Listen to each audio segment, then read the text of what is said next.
Hey everybody, welcome back to my channel. My name is Stephanie Bree, and today I'm asking the question, what really happened with Star Fox Adventures on the Nintendo GameCube? So, where do I begin? And sometime in the late 90s, 99, 80, 98, 99, somewhere in that ballpark, Nintendo released a peripheral in Japan called the Nintendo 64 Disk Drive, or DD. The disk drive was supposed to be their answer to CD-ROMs, basically, allowing additional game storage for Nintendo 64 games. Instead of making an expensive CD-ROM add-on, they made an expensive proprietary floppy disk drive add-on that nobody bought and didn't get any support and only had a couple of games made for it. But there were a couple of games that were in development for this machine that didn't necessarily technically get canceled. They got migrated from N64 DD to the GameCube. One of those was a game called Dinosaur Planet. Dinosaur Planet was pretty well far in development and actually being marketed in magazines as coming soon. But then it was announced that it was being migrated to the new, known at the time as Dolphin, which would later become known as the GameCube. And what happened was,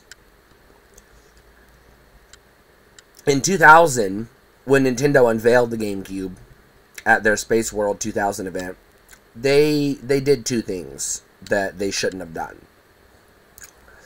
The first thing they shouldn't have done is they showed off a tech demo for what they referred to as Mario 128, which would later, contrary to popular belief, not evolve into Super Mario Sunshine, but rather evolve into the game Pikmin. But that would take a couple of years for that to happen. Several years, in fact. 3 or 4. They also showed off a tech demo for a very realistic, stylized Legend of Zelda, which got everybody pumped up. People were hyped. They wanted this game. Between Space World 2000 and the launch of the GameCube, however, somewhere internally, Nintendo decided to redesign the Legend of Zelda game that was in development and basically turned it into Wind Waker, which used the newly developed toon shading technique to make Link look more like a cartoon. And they created the Wind Waker, which really pissed a lot of people off. People were really upset about this. I wasn't. I thought the toon animations looked really good. I was actually impressed with the toon animations, the cell shading. And at the time I thought, yeah, this is a good way to go. We've seen realistic Link. We've seen Ocarina of Time. We've seen Majora's Mask. We don't need that again. Let's do stylized. I was happy for it. I had other issues with the Wind Waker, which I talked about previously in another video. But, yeah, people were upset. But another thing Nintendo did was they announced a game called Star Fox Adventures, which was a Zelda-like Star Fox game that was going to take place on Dinosaur Planet. Essentially what happened, Dinosaur Planet, by the way, was being developed by Rareware. This is important to the story. I left this detail out. I apologize. Rare was developing this game. Rare pretty much carried the Nintendo 64 with Donkey Kong 64 and Banjo-Kazooie and Conker's Bad Fur Day and Banjo-Tooie and 007 GoldenEye. I mean, the N64 is pretty much the Rareware console, more or less. Yeah, Nintendo had some hits too. But when people remember the Nintendo 64, it's the Rareware games they remember most. You know, alongside Mario 64 and Ocarina of Time, and Smash Brothers, maybe. But it's mostly the Rare games people remember the most. So people were excited. This was the newest Rareware development. It was going to be a Legend of Zelda style action-adventure game set on Dinosaur Planet, starring Fox McCloud from the Star Fox franchise. And it was going to feature some traditional Star Fox space travel in between going from planet to planet. And people were excited for Star Fox Adventures because this was going to be the proper Zelda, the realistic Zelda that we were going to get, since the Wind Waker was the stylized Zelda people were pissed off about. Now, you can go back and look at the magazine articles and the Nintendo fan site discussion forums. People were legit hyped for Star Fox Adventures. They couldn't wait for it.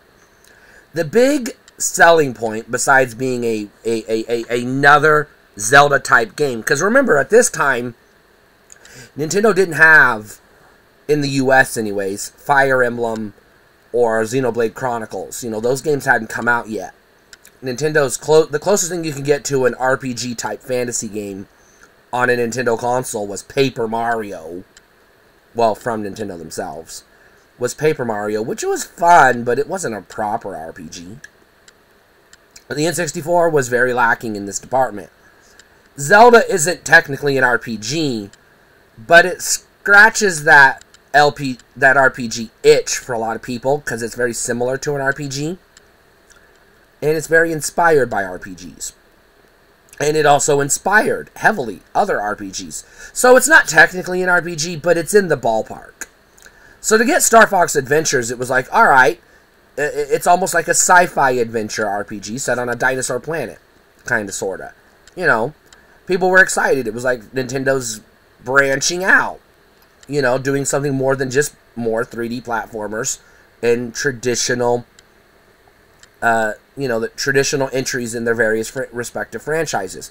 Which is one of the things that makes the GameCube actually awesome, is Nintendo really did take a lot of risks. They did a lot of original stuff on the GameCube that you wouldn't have expected them to do. They didn't just fall back on their franchises. Yeah, their franchises were there, but they weren't traditional entries in your franchises. There was a Kirby game on the GameCube, but it wasn't Kirby, it wasn't, a 2D, 3D platformer. It was Kirby's Air Ride. It was like, oh, this is cool, this is unique, this is new, this is different, Which is one of the things that made the GameCube so amazing. And then you got original stuff like Pikmin, which was fucking awesome, and Animal Crossing, which launched a huge franchise. So Nintendo took chances. They took risks with the GameCube that they haven't really taken since the GameCube. Which, understandably so, because the GameCube was a financial failure for them. And hurt them. And they had to regroup because it was they took big risks that didn't pay off. One of the risks they took that didn't pay off was heavily investing in Rareware and giving them all the money to make this Star Fox Adventures game. But did it? Let's talk a little more. The game finally released, and like I said, one of the things that made it impressive at the time was the fur physics. This was a big deal. People really loved the fur physics on this game, because we hadn't seen anything like that previously in video games. This was the PS2 GameCube generation.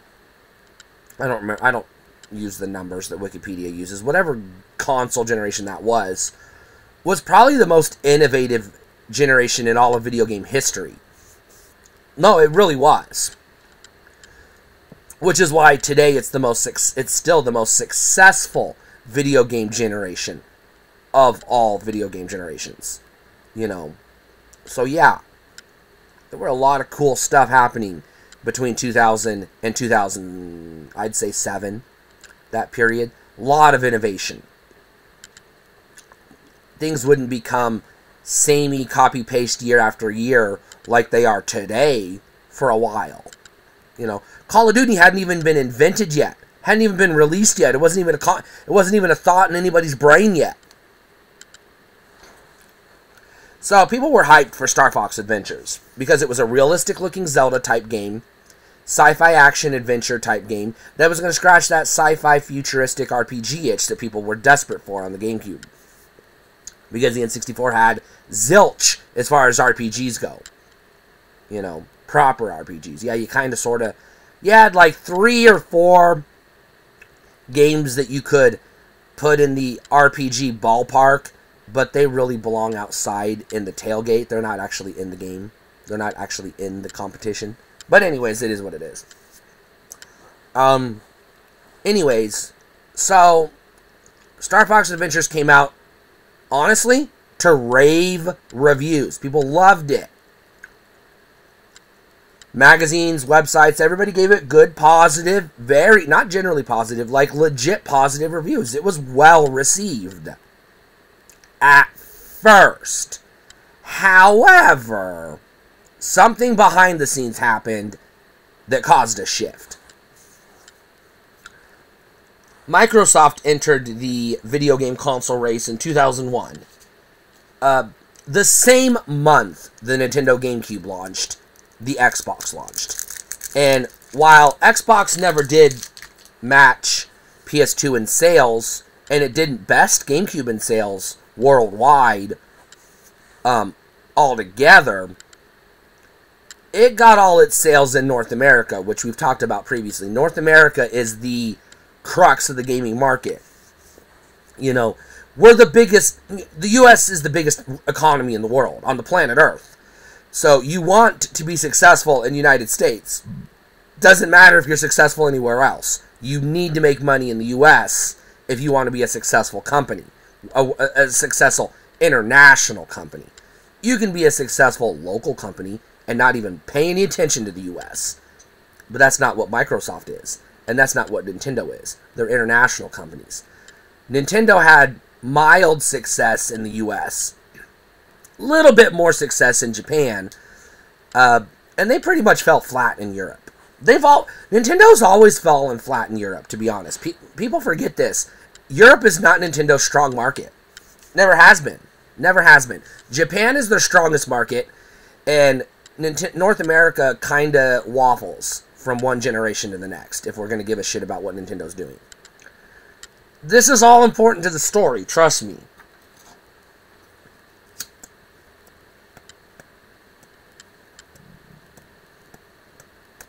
Now, while Star Fox Adventures was generally legitimately well received, people did have complaints.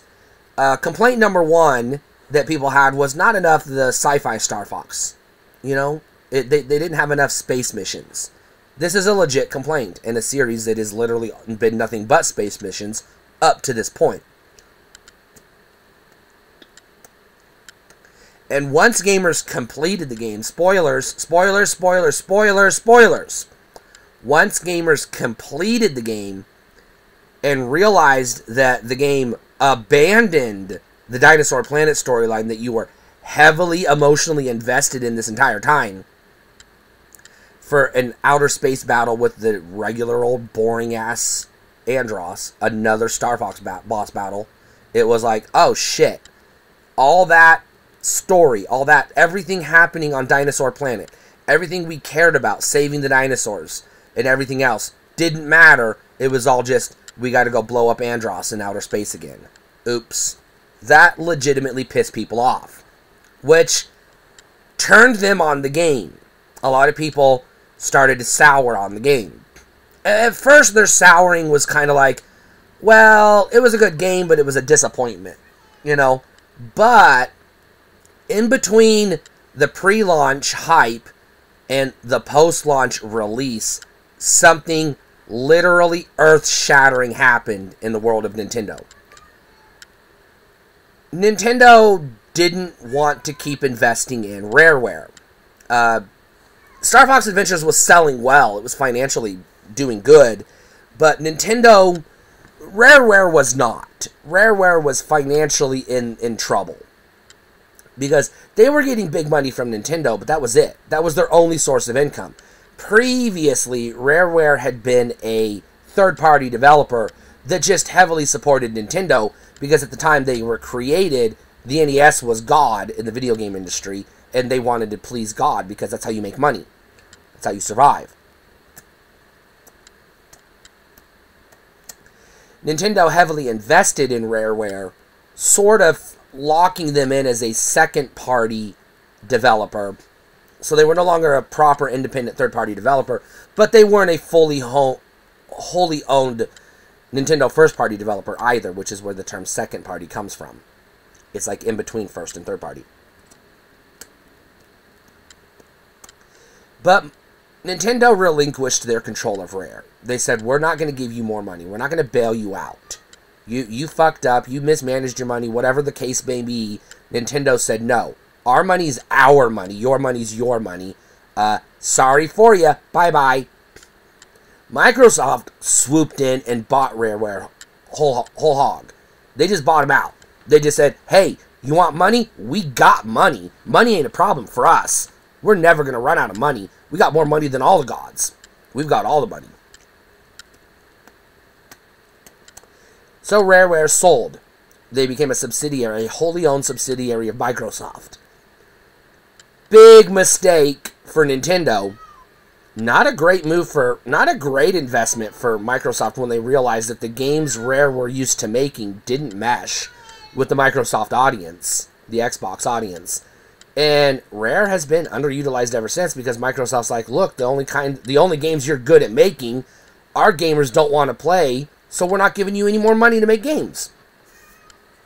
So, bad investment on Microsoft's part, very bad decision on Nintendo's part, not a good thing all the way around.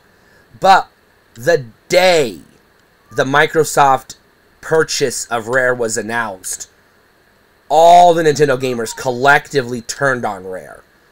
They were never that good to begin with. Their games were overhyped. They were overrated. GoldenEye always sucked. I never liked it. Donkey Kong always, nobody ever said Donkey Kong always sucked, but they turned on Rare. They were like, yeah, their games were overhyped or overrated.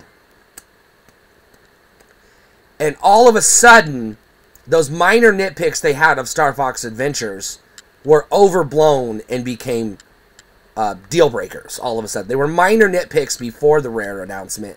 After the Rare announcement, they were deal breakers. Like, this game fucking sucks. Fuck this game. Tank it. And the game tanked. No, that people were returning it. They couldn't sell it anymore. They couldn't give it away. And the collective Nintendo fan base shunned the game and retroactively retconned their initial hype and previous praise and love of the game to, well, that was just because, and then they gave all their excuses. Blah, blah, blah, XYZ. They promised big things. The point is, Nintendo fans loved Star Fox Adventures because it was made by Rare and because it was a legit good game, until Microsoft, the bad guys, bought Rare from Nintendo, the good guys. I'm using their mentality here. And all of a sudden, Rare was the bad guys. So anything Rare did was bad. Automatically just bad. And now Nintendo fans were like, well, now we hate Star Fox Adventures. Fuck Star Fox Adventures. Boycott Rareware. Boycott Microsoft. You can't boycott Microsoft. They're on every computer that you use. Even your Macs use Microsoft software. Yeah. So, yeah. You can't avoid Microsoft. It's impossible to not give money to Microsoft if you live on planet Earth in a developed country that has electricity and internet.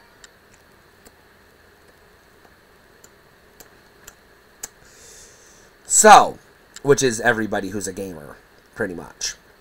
So, what happened was, as time went on, people continued to perpetuate this story that the game always sucked. It overpromised things that it didn't overpromise, and it underdelivered on things that it didn't underdeliver. And then people just, collectively swept it under the rug and forgot about it. Which is unfortunate, because it's a legit, really good game. Really, really good game. One of the best games on the GameCube. But people refuse to talk about it. Refuse to recommend it. Refuse to give it its props or acknowledge it.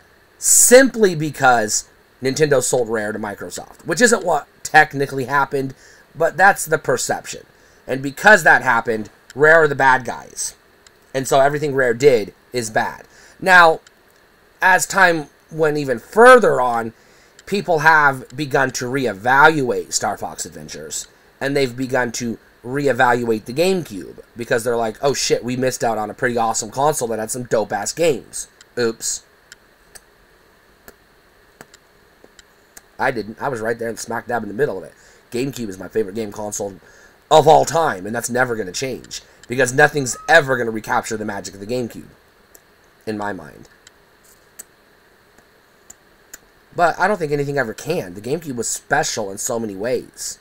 You know? But so was Star Fox Adventures. The point I'm getting at is people liked Star Fox Adventures until the shenanigans. And then they retconned their opinions on it. And now, 20 years removed from all of this, because this all happened in 2003, actually, so we're 21 years removed. Because the game was released in 2002. So it's actually 22 years. Now people are starting to reevaluate it. I still don't see Star Fox Adventures popping up on Hidden Gems GameCube lists, and I don't see it popping up on the greatest games on the GameCube lists, or games you should play on the GameCube's list.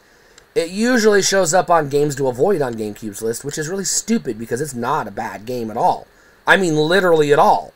The only reason people hate it is because Nintendo sold Rare to Microsoft, which they didn't, but that's why they hate it, because they think that's what happened.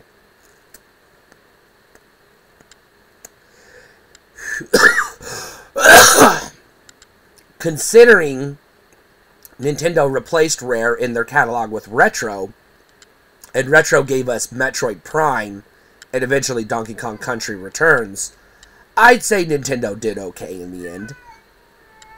They didn't need Rare. They needed Rare in the N64 era. Because if you remove the Rare games from the N64, you ain't got shit all to play.